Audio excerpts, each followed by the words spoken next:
Hello बच्चों, नमस्कार। स्वागत है आप सभी का अपने चैनल ड्रीम स्टेप एकेडमी में। तो मैं हूं राजकुमार और मैं आज आपके लेकर आया हूं लेक्चर नंबर 2 यानी प्रश्नावली 1.2। पिछले लेक्चर में हम कंप्लीट कर चुके हैं प्रश्नावली 1.1 प्राकृतिक संख्या चैप्टर चल रहा है आपका। कौन सा? प्राकृतिक संख्या। और एक कोर्स है आपके लिए यूपी बिहार बोर्ड के लिए और राजस्थान जैसे अन्य बोर्ड के लिए भी है प्राकृतिक संख्या चैप्टर नंबर 1। अब आपका न्यू सिलेबस एनसीईआरटी बुक से चल रहा है। एनसीईआरटी बुक का पूरा सिलेबस रहेगा और आपके लिए पूरा कोई भी क्वेश्चन नहीं छोड़ा जाएगा। विथ एग्जाम्पल के साथ आपका पूरा सिलेबस कराया जाएगा। अभी आपकी गणित चल रही है, इसके बाद साइंस के भी कुछ क्वेश्चन कराए जाएंगे, इंग्लिश के भी कराए जाएंगे। अगर आपने पिछला लेक्चर नहीं देखा है तो जाकर पिछला लेक्चर जरूर देखें। हमारे चैनल पर डरा है ड्रीम स्टेप एकेडमी के नाम से चैनल है महुआ। और आपका आज की एक्सरसाइज है प्रश्नावली 1.2। तो आज हम सीखेंगे प्रश्नावली 1.2 और कुछ हमने घर के लिए आपको सवाल दिए थे करने के लिए। वो पिछले लेक्चर आप देखेंगे तब आपको पता चलेगा कि हमने घर से कौन कौन सवाल दिए थे। किसी भी बच्चे का ये कमेंट नहीं आया कि हमको सर ये सवाल नहीं बने, दोबारा करवा दीजिए। मतलब कि आपने सभी सवाल कर लिए या सबको बन गए या तो फिर आपने किए नहीं। अगर अभी भी आपने नहीं किए तो वो क्वेश्चन जरूर कर लें क्योंकि बहुत ही इंपॉर्टेंट क्वेश्चन है और बहुत अच्छे से हमने समझा है, आपको बन जाएगी। फिर भी अगर कोई क्वेश्चन नहीं बन रहा है तो हम पूरी कोशिश करेंगे इसको बताने की और समझाने की। तो आप जरूर देखें। और आज अपन देखेंगे प्रश्नावली 1.2। तो चलते हैं पूरी प्रश्नावली 1.2 कंप्लीट करते हैं। तब तक अगर आपने दोस्तों तक वीडियो शेयर नहीं किया तो अपने दोस्तों तक वीडियो शेयर कर दें और लाइक कर दें, कमेंट कर दें, जिससे हमारा मोटिवेशन भी हाई रहेगा और हम आपके लिए कंटिन्यू वीडियो अपलोड करते रहेंगे। 2 दिन कुछ प्रॉब्लम हो जाती है, इस वजह से वीडियो नहीं डाल पाए, लेकिन आज आपका वीडियो मिलेगा। ठीक है, तो चलो आज अपना क्वेश्चन कंप्लीट करते हैं। तो आज आपका पहला क्वेश्चन है इसका एक्सरसाइज का। क्या है कि वे कह रहे हैं कि सिद्ध कीजिए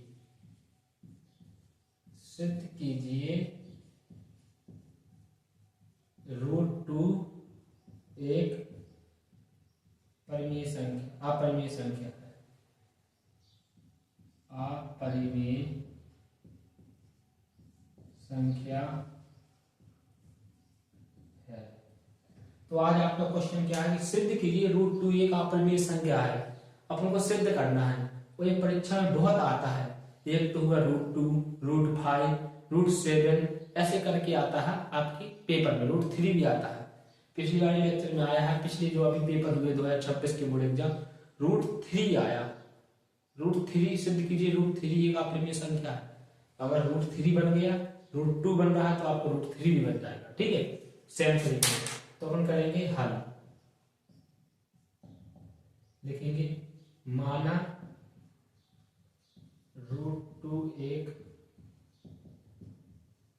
परिमेय संख्या है।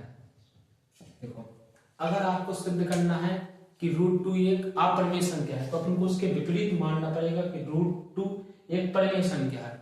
अगर √2 एक परिमेय संख्या है तो उसको किस रूप में लिख सकते हैं वो हम बहुत अच्छे से बता चुके हैं पिछले लेक्चर में।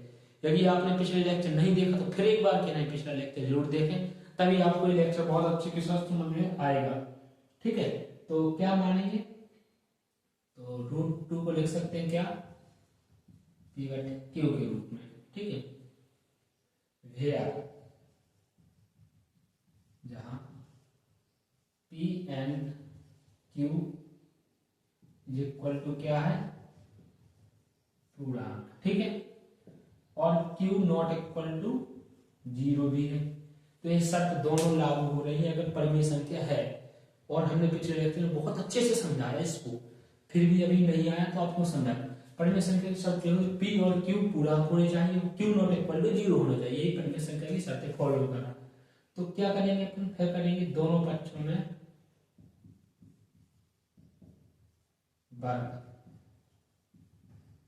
वर्ग करने पर, दोनों पक्षों में जैसे वर्ग करेंगे तो आ जाएगा √2 का स्क्वायर और P/Q का स्क्वायर। तो √2 तो बचेगा 2, यहाँ पे P², यहाँ पे हो जाएगा Q²। तो P² इज इक्वल टू क्या जाएगा 2 2q²। अब देखो यहाँ पे क्या ये लिखेंगे, चूंकि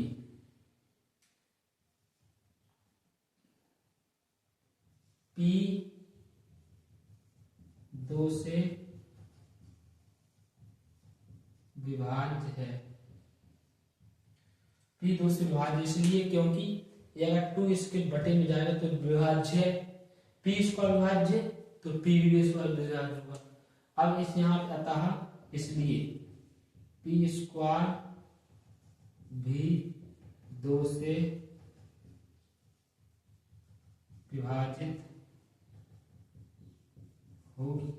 ठीक है, यदि 2 का इसमें भाग देंगे, यहाँ पे समझे ना कि जैसे इसका 2 का इसमें भाग दिया तो मतलब इसका डिवाइडेशन है, डिवाइड हो जाएगा p किससे, 2 से। अगर 2 से डिवाइड नहीं होता तो इसके बटे में क्यों आता, अगर बटे में जा रहा है तो मतलब उसका उसमें भाग जा रहा है। और ये p क्या है, पूर्णांक है, यहाँ पे देखो अपन पढ़ चुके, यानी 2p से, यानी p किससे, 2 से विभाज्य है तो p² भी किससे, 2 से विभाज्य होगा। यहाँ पे एक शर्त आ गई, यदि ये बहुत अच्छे से समझिएगा कि इसके बटे में जाएगा इसके नीचे तो एक जो p है वो 2 से विभाजित होगा, यानी p में 2 का भाग जाएगा। इसी प्रकार से हम कह सकते हैं कि p² में भी 2 का भाग जाएगा। यदि p में भाग तो जाता है तो में p² में भी 2 का भाग जाएगा। आपको समझ में आया, कुछ कठिन नहीं, आपको वही लाइन लिख देनी कि p 2 से विभाज्य है अतः p² भी 2 से विभाजित होगा। ठीक है, इतना समझ आया, जल्दी से इतना नोट करिए।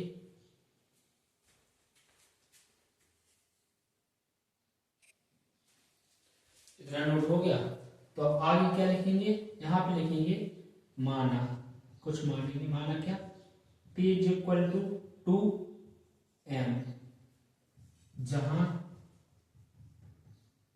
m = क्या है, पूर्णांक। ठीक है, क्योंकि अपने इसको एक समीकरण मान सकते हैं। ठीक है, क्योंकि अपन ने यहां से निकाला p की वैल्यू निकाल दी, अब अपन को निकालना q, तो p² का मान इसमें रखेंगे तब तो आपकी q की वैल्यू निकलेगी। यदि आपका p का मान नहीं निकला तो अपन q का मान कैसे निकालेंगे, p की, यानी यहाँ पे p² की वैल्यू निकाल चुके, अब आपको निकालना क्या, q² की वैल्यू निकालनी है। क्योंकि p को तो आपने सिद्ध कर दिया कि p 2 से विभाज्य और p² भी 2 से विभाज्य। अब आपको सिद्ध करना है कि q, यहाँ पे इसलिए सिद्ध करना है कि q है क्योंकि अपन यहाँ पे माना कि जो दोनों पूर्णांक है, पूर्णांक विभाजित हो सकता है किससे, क्योंकि अपन परिमेय संख्या मानी तभी मान सकते जो विभाजित होता है, इसलिए अपन को सिद्ध करना पड़ेगा क्यों, p² की तो अपने शर्त सिद्ध कर दी कि p 2 से विभाज्य और p² भी 2 से विभाज्य। अब अपन को सिद्ध करना है कि q² को भी, तभी आपकी सिद्ध हो पाएगी कि √2 एक अपरिमेय संख्या है। तो इतना नोट कर ली। अब आपके क्या लिखेंगे आगे, इसमें दोनों पक्षों का क्या करेंगे, वर्ग करने पर, दोनों पक्षों का वर्ग करने पर। ठीक है, जैसे दोनों पक्षों को वर्ग किया, यहाँ पे p² आया, यहाँ पे क्या आया, 4m², 4m² हो गया इतना सब। अब जो p² का मान निकला वो कहाँ रखेंगे, समीकरण नंबर 1 में। तो अब करेंगे हम यहाँ से कि लिखेंगे p² = 4m², समीकरण नंबर 1 में रखने पर। जल्दी इतना नोट करिए, इतना कुछ नहीं है। क्या p² का अपने माना p = 2m, m क्या है, पूर्णांक है, तो क्या है p दोनों पक्षों का वर्ग किया तो p² हो जाएगा, 2 का वर्ग करेंगे तो यहाँ पे 4 और m का m² आएगा। इसलिए अपन ने यहाँ पे वर्ग किया क्योंकि यहाँ पे p² है, p² बनाने के लिए वर्ग करना पड़ेगा तभी इसका मान रखेंगे। तो अब यहाँ पे मान रख रहे हैं, समीकरण नंबर 1 में क्या है, p² = 4m² = 2q²। ठीक है, अब देखो, अब यहाँ से 2 से 2 कट जाएगा तो कितना, 2m² = q²। अब यहाँ पे देखना, अगर 2 का इसमें भाग देंगे तो क्या है, q 2 से, चूंकि q 2 से विभाज्य है, q क्या है, 2 से विभाज्य, क्योंकि 2 का इसमें भाग देंगे तो 2 क्यू के बटे में जाएगा। और इसी तरीके से जैसा हमने यहाँ पे समझाया तो उसी तरीके से यहाँ पे है। तो क्या क्यू स्क्वायर भी 2 से विभाजित होगा। ठीक है, अब यहाँ पे क्या है, अपनी एक शर्त ए हो गई, एक शर्त है। अब हमने 2 शर्त सिद्ध कर दी। कैसी? कि जो पी स्क्वायर है वो भी 2 से विभाज्य है और जो आपका क्यू स्क्वायर है वो भी 2 से विभाज्य है। तो अपन अगर दोनों संख्या 2 से विभाज्य है और परिमेय संख्या की शर्त होती है कि विभाजित नहीं होगी। अब समझे तो लिखेंगे अतः पी और क्यू दोनों भाज्य हैं, अतः इसलिए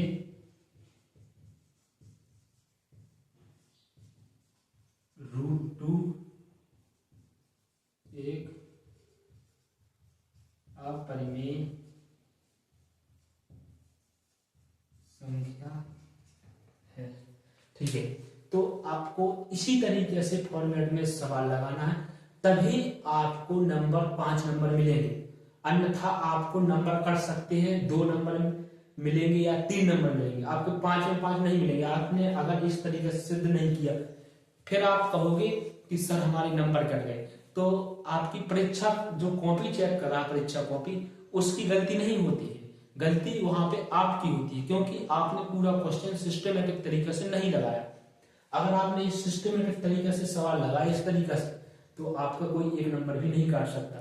ठीक है, तो आप पूरा क्वेश्चन इस तरीके से लगाएं और अपनी तैयारी बेहतर बनाएं। एक क्वेश्चन आपके लिए रहेगा इसी एक्सरसाइज का, फिर आगे क्वेश्चन कराएंगे होमवर्क में कि √3 सिद्ध करना है आपको, √3 और √5 और √7 सिद्ध करना है। सिद्ध करो कि अपरिमेय संख्या है। ठीक है, आपका ये रहेगा होमवर्क में। अगर कोई क्वेश्चन नहीं बन रहा है तो कमेंट कर दें कि सर हमको ये क्वेश्चन नहीं बना, हम आपको कमेंट में बता देंगे, कमेंट पढ़ के बताएंगे। जिस बच्चे का कमेंट आएगा कि हमको सभी वाला क्वेश्चन करा दो, √3 या √5 या √7, अगर आप कहोगे तीनों क्वेश्चन करा दो तो हम तीनों क्वेश्चन कराएंगे। ठीक है, लेकिन करना कुछ नहीं है। अगर आपको यहीं पे एक क्वेश्चन चलो हम कराए दे √5 वाला या √3, जो आप कहो, चलो हम √5 वाला यहीं पे कराए दे रहे, समझिएगा। अगर √5 वाला करना चाहोगे तो कुछ नहीं है, ये जल्दी से नोट कर लो। पहले इतना क्या करेंगे, यहाँ पे √2 की जगह पे क्या लिख देंगे, √5।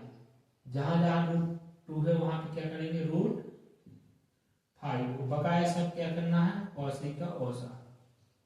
यहाँ पे 5 आएगा, यहाँ पे भी 5 आ जाएगा, यहाँ पे भी 5 आ जाएगा, यहाँ पे भी 5, फिर यहाँ पे भी 5 मानना पड़ेगा, फिर यहाँ पे हो जाएगा आपका 25। ठीक है, क्योंकि 5 का वर्ग करेंगे तो फिर यहाँ पे आपका आएगा 25, यहाँ पे आपका आएगा 25, यहाँ पे आपका था 5 से काटेंगे तो 5 में 25, 5 आएगा, यहाँ पे 5 आएगा।